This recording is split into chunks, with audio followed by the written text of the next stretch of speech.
We're home now, back in Sriracha, home base, and after 10 or so grueling days of slinging mud, we're going to continue to minister and reach out to the people up there, even though we've got to get back to Bible college. And there's some things we feel that we can do up there. The devastation in the Rumit village is pretty intense, and same with Masai. But the job is way too big for any one person or organization. Some of the places in town, they're still mud up to, your thighs, and they can't get through the city streets yet. So. Right.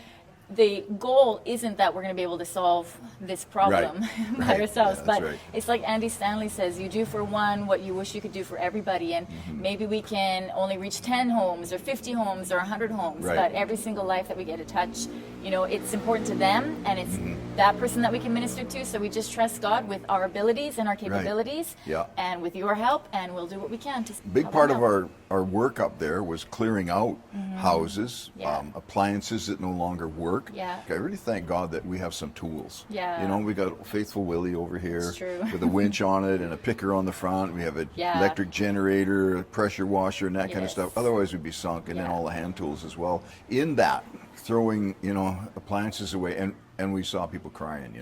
Like, no, there goes my washing machine. Well, pretty much anybody who had a one-story house, the whole bottom is done. If you had a two-story house, at least your bedrooms were still okay, but for most people, it's and all their stuff was on the bottom floor, really.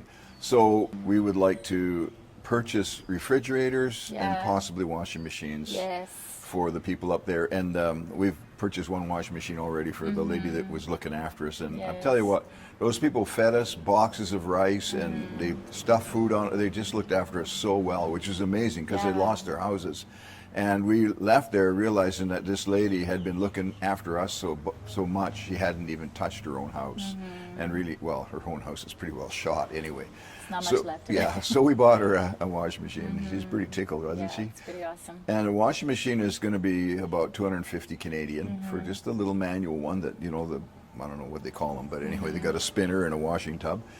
And then the refrigerators that we're looking at are about $330 Canadian. Yeah, the reason why we picked those two items is because those tend to be bigger purchases out there. It's easier to find, a little stovetop and gas tank or whatever, but the fridge is a pretty big expense, and a lot of people, washing machine is kind of one of the things they save up for and get last. And just because the amount of work that they have to do with clearing their houses and getting things built again, it'd be really nice to save them some time from scrubbing, and that mud is everywhere and in everything. Amazing. And so it would just be a really big blessing. And so thank you already to everybody who has given. It was awesome that we could go up and help the amount that we were able to help, but there's a whole lot more people that are looking for some support. Yeah, that's right. And I feel like we are in a position where not only we can do it, but we're kind of makes us responsible, because we're the guys that have like a home base up there in Rumit Village. Your sister built a house there, so that's kind of where we can minister out of. We know half the village, kind of related through marriage, and that it's a place where we can really help with a high level of integrity and know who's who. As we saw, there was hundreds and hundreds of people coming through